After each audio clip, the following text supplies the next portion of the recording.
వేద పండితులు వేద మంత్రాలతో కన్నుల పండుగగా సాగిన ఆది దంపతులకు కళ్యాణ మహోత్సవం అధిక సంఖ్యలో పాల్గొన్న భక్తులు.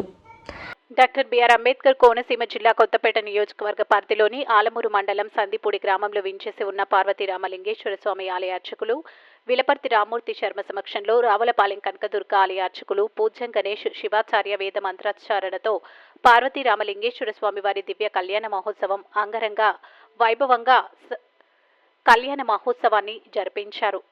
దీనిలో శ్రీ గురుపీఠం వ్యవస్థాపకులు జ్యోతిష్య రత్న సిద్ధాంతి విలపర్తి వెంకటేష్, శృంగధార అగ్రహారం ఉమవార్ధని నాగలింగేశ్వర దేవస్థాన ఆలయ అర్చకులు సందీప్ శర్మల ఉత్సవ మూర్తులకు అలంకరణ ప్రాయంగా చేసి పూజా కార్యక్రమాలు నిర్వహించారు.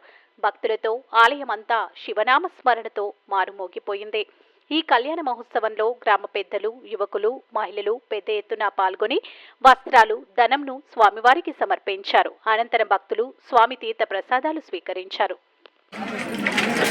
శ్రీ గురుభ్యో నమః. హరి ఓం. అత్యంత పరమ పవిత్రమైనటువంటి స్వామివారి పార్వతీ రామలింగేశ్వర స్వామివారి యొక్క కళ్యాణం సందిపూడి గ్రామంలో ఈరోజు విశేషించి ఏకాదశి పర్వదినాన్ని పురస్కరించుకుని ప్రతి సంవత్సరం మాదిరిగా ఈ సంవత్సరం కూడా విశేషంగా భక్త జనావళి యొక్క సహాయ సహకారాలతో చక్కగా పూర్తి చేసుకుని చాలామంది భక్తులు విశేషంగా వచ్చి ప్రతి సంవత్సరం కూడా పాల్గొంటున్నారు. ఇలా కళ్యాణంలో పాల్గొన్న వాళ్ళందరికీ కూడా ఎవరు ఏదైతే కోరుకుంటారో ఆ కోరికలన్నీ తీరుతున్నాయని చెప్పి ప్రతి సంవత్సరం కూడా పెళ్లి కాని వాళ్ళకి పెళ్లి, సంతానం లేని వాళ్ళకి సంతానం, అవన్నీ కూడా రామలింగేశ్వర స్వామివారి అనుగ్రహం ద్వారా పొంది ప్రకాశిస్తూ అందరూ కూడా స్వామివారిని సాక్షాత్కారం పొందుతున్నారు. కాబట్టి ప్రతి సంవత్సరం కూడా వచ్చి కళ్యాణంలో పాల్గొని తలంబర నక్షత్రాలు స్వీకరించి వెళ్తున్నారు. విశేషమైన కళ్యాణాన్ని ఈ పూట ఈ సమయంలో పూర్తి చేసుకోవడం స్వామివారి యొక్క అనుగ్రహంతో మనందరికీ కూడా ఆయన అనుగ్రహం అందరికీ కూడా భక్తులందరూ కూడా ఆయురారోగ్య ఐశ్వర్య భోగభాగ్యాలు కలగాలని స్వామివారిని కోరుతూ స్వస్తి.